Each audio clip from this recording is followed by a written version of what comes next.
Welcome to this explainer. If you're looking at studying AS-level computer science, you really need to understand that this course is about way more than just learning how to type out code. Today, we're exploring your problem-solving toolkit and dissecting the very engine of computation. We're going to look under the hood to see exactly how a computer processes information. This is all about giving you the foundational knowledge you need, not just to pass your upcoming exams, but to actually master the machine itself. Listen to this quote for a second, because I want you to really internalize it. This specification was designed by the very people who pioneered computer science education in the UK, and their whole philosophy is right here. This course is not just about wires, silicon, and syntax. It's about building a framework to solve real-world problems. It's a literal mode of thought. When you grasp how a processor handles logic at its most fundamental level, you aren't just memorizing facts. You're learning how to build highly efficient, world-changing systems from the ground up. Okay, let's dive right into this. Here is our roadmap for today's review. We'll be covering the power of computational thinking, the anatomy of the processor, the fetch, decode, execute cycle, boosting your CPU performance, and finally, comparing computer architectures. Section 1. The power of computational thinking. You know, computer science is an intensely creative subject. It's a unique blend of invention, mathematical skills, and pure logic. Think of the computer as a sort of digital prism. By understanding it, we can look at the natural world and design powerful, automated systems to solve incredibly complex issues, like modeling climate change or optimizing global shipping routes. So the hardware components we're about to study, they aren't just dry textbook facts. They are the physical, literal manifestation of computational thinking. Every register, every bus, and every logic gate is a tool you're going to leverage to write better, more efficient programs. Moving on to Section 2. Let's take a look under the hood at the anatomy of the processor. To really understand how logic is executed, we have to break down the core components of the central processing unit, the CPU. It's made up of the arithmetic logic unit, which does the actual heavy lifting with math and logic operations. Then you have the memory unit, which stores the currently running programs, and the control unit. Now, to actually get any work done, the processor has to pull instructions and data from main memory into these specific components. This entire operation is coordinated by the control bus. It acts kind of like a traffic conductor, carrying control signals generated by the control unit all around the CPU. And alongside that, we have the address bus to locate the data, and the data bus to actually transport it. So a really crucial point here is how the CPU temporarily stores all this data while it's actively working on it. It does this using registers. These are small blocks of extremely fast memory located right inside the processor itself. Now pay super close attention here because this is highly testable exam material. You absolutely must know these special purpose registers inside out. The program counter, or PC, holds the address of the next instruction. The memory address register, the MAR, holds the address of the instruction that's currently being fetched.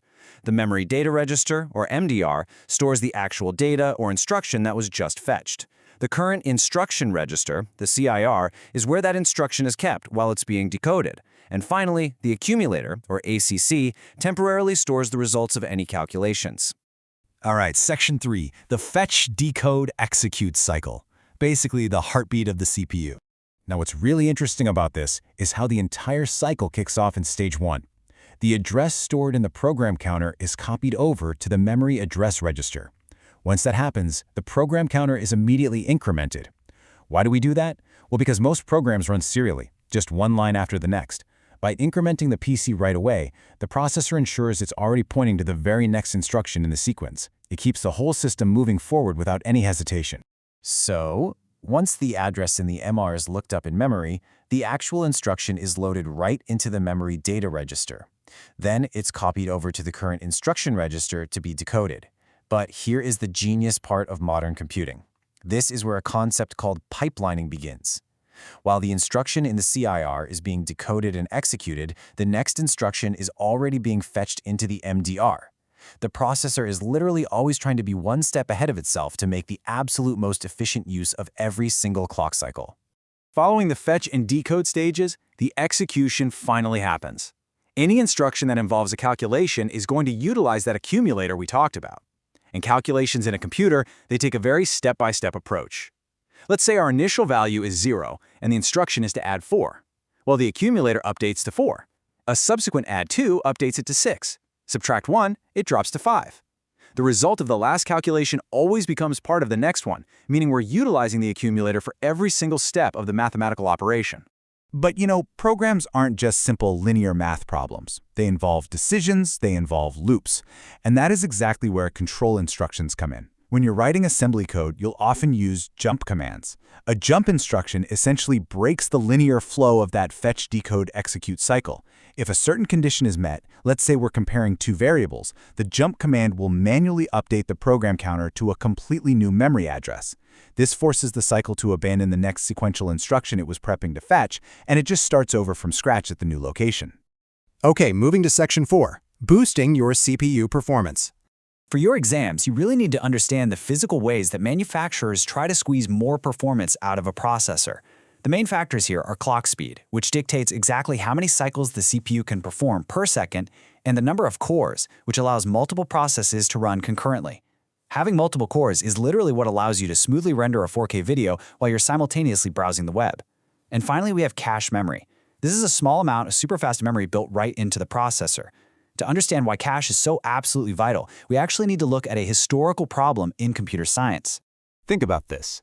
John von Neumann was a true pioneer of modern computing, but the architecture named after him has a pretty critical flaw. Because main memory, your RAM, runs a lot slower than your processor, the processor constantly has to wait around for data to be fetched. This results in wasted clock cycles where the CPU is just sitting there idle. This speed mismatch is famously known as the von Neumann bottleneck, and it severely reduces the overall efficiency of computing systems. And this brilliantly illustrates how we fix that.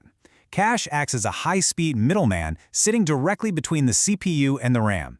Because main memory runs so much slower than the processor, data and instructions that are used regularly get copied into the cache. Why does this work so well? Well, it essentially comes down to the 80-20 rule. Programs tend to spend 80% of their execution time in just 20% of the code, usually running inside loops. By keeping that repetitive 20% in the ultra-fast cache, the CPU rarely has to wait on the slow RAM. It dramatically boosts your system's overall performance. And that brings us to Section 5, comparing computer architectures. So most computers use the von Neumann architecture we just discussed, where instructions and data share the exact same memory space and use the same buses. However, the Harvard architecture splits them up. Instructions are stored completely separately from data. This means you don't have to share common attributes. You could, for example, have a 32-bit bus for instructions and a wider 64-bit bus for data. What's super fascinating is that contemporary modern CPUs actually use a hybrid of both. They often employ a split cache system, reserving part of the cache strictly for instructions, which acts like Harvard architecture for ultra-fast processing, while falling back to the standard von Neumann architecture when they need to access the main RAM. So, we've broken down the anatomy of the processor, we've tracked the heartbeat of the fetch, decode, execute cycle, and we've explored how cache and architecture designs really push the limits of computation. So my final question to you is this: how will you apply this hardware knowledge to write more efficient, world-changing code? As a prospective student, mastering these architectural concepts right now won't just guarantee you ace your AS-level exams, it equips you with the computational thinking framework you absolutely need to innovate the systems of tomorrow. Study hard, review your registers, and I'll see you in the next explainer.